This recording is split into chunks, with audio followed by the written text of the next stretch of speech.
EBMT brings together clinicians, nurses, scientists and transplantation professionals from all over the world, focused on innovation, research and the advancement of HSCT and cellular therapy.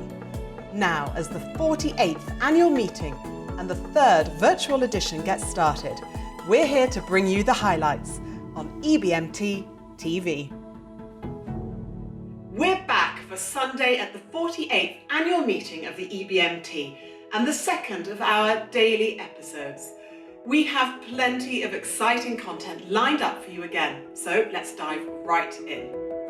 On the show today, we'll get highlights from the Nurses Programme and Nurses Education Day. We'll take a look at the work of Priothera and Equillium and get a preview of this year's Honorary Member and Clinical Achievement Award winners. First, let's hear from the EBMT Trainee Committee about what's interesting for young physicians in the programme. Hi everyone, I'm Claire. Hello, I'm Nico. We're really excited for all the events and sessions we've got lined up over the next few days, so stay tuned here to hear a bit more about them. So as a paediatric haematologist, I'm obviously interested in the paediatric sessions, so both the Paediatric Diseases Working Party sessions and the inborn errors, as well as the abstract presentations that come alongside those.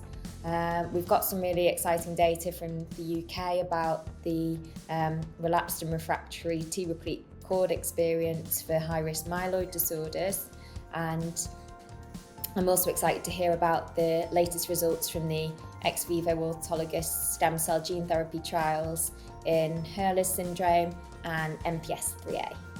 I'm not a pediatrician, but an adult physician, and I'm also looking forward to the working party sessions for the chronic malignancies working party, cellular therapy, but also the transplant complications working party sessions, where you can dig down into the work of the EBMT, which is essentially trying to work together with each center in Europe to try to come up with ideas what we can do with the luxury of the data sets we have as an open data set in the transplantation field. And then obviously the cellular therapy day, which will happen on Monday, I think is a very important thing because this is a hugely evolving field also for us as transplanters, and I think for all trainees also, you should go to this and see what the latest status of cellular therapy in different indications is. Whatever you decide to go to, you'll be able to revisit the content that will be there that may be happening at the same time, but will be available on demand afterwards for us to review at any stage. This is the spirit of all scientific meetings. I think it's really important to combine this and to feel that you live science. And discuss how we can work together on future collaborations and to really grow the EBMT trainee community over the next year will be a real highlight.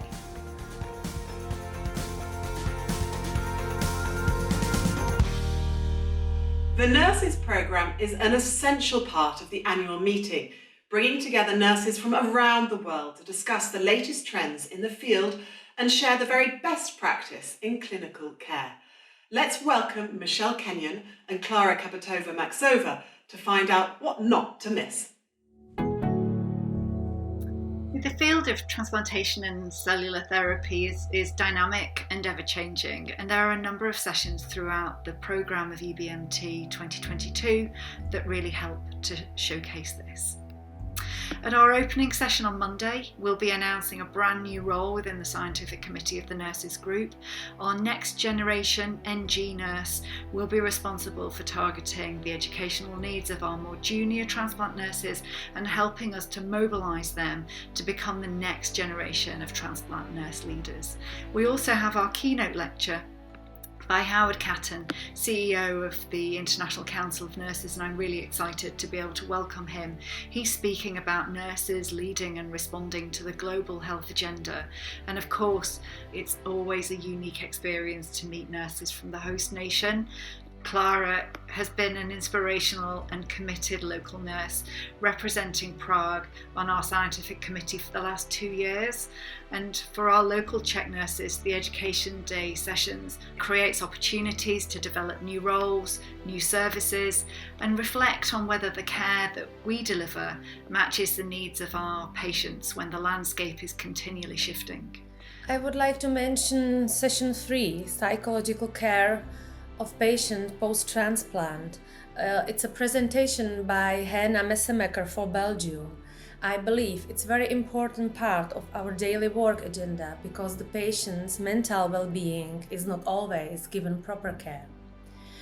Another point worth mentioning is patient testimony on discharge. The story of Anne-Pierre Picard from France. She is member of PEC as well. And lastly, there is a presentation dealing with patients in ambulatory transplant. It's a speech of Cristina Gallego from Spain. Although outpatient transplants have been discussed for more than 20 years, but they are still not a standard of our care in Czech Republic. And of course, the awful and terrible conflict in Ukraine has triggered a cascade of support and unity from nurses, doctors and other healthcare professionals.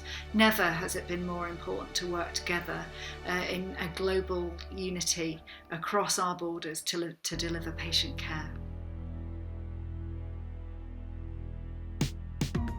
EBMT TV is brought to you virtually from the 48th annual meeting of the EBMT. Find us on the homepage of the EBMT virtual platform and on the EBMT company profile page within the exhibition area. You'll also find us on the EBMT annual meeting website and on the EBMT 2022 app. And make sure to hit the playlist button to check out our extended versions of all of our content, featuring stories from transplant patients and healthcare professionals around the world. It's all on EBMT TV. There's a dire need for new, innovative therapies for autoimmune and inflammatory diseases.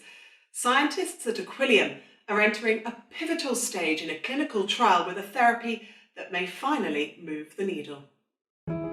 We started Equillium with a desire to deliver new therapies to patients that can dramatically improve their patient outcomes and lives. The team at Equillium is really a small but mighty team, and now that we're in the space where we're able to get to our confirmatory pivotal trials and really see if we can impact patients' lives is really something special and rare. We started the company around our lead program, itolizumab. We felt that this therapy could have very broad therapeutic utility and potential to treat patients across a range of severe autoimmune inflammatory disorders. Itolizumab is a monoclonal antibody that targets the CD6-ALCAM pathway, and this pathway is critically important for the activity and trafficking of T cells. What's so exciting about this approach is that in a single antibody, we can target both the activity of these cells and the trafficking.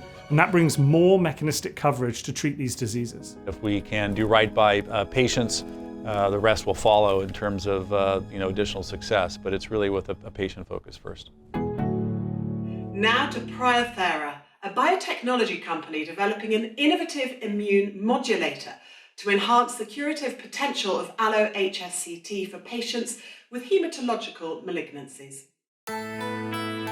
Priothera was founded in November 2020. We are the first one developing an S1P receptor molecule in oncology, precisely as a combination with a stem cell transplant in AML patients. It's a modulator of the S1P receptor signaling pathway. This signaling pathway is needed for T cells to escape or to egress, to migrate out of secondary lymphoid organs, that is lymph node, bone marrow, into the periphery. One important aspect is that this is a modulator, which means it does not suppress these T cells. The consequence of that is that in a hematopoietic stem cell transplantation setup, the alloreactive T cells will not migrate into the periphery, which means they will not cause graft versus host disease. And now, most importantly, they can still kill the cancer cells that are also in the lymph nodes.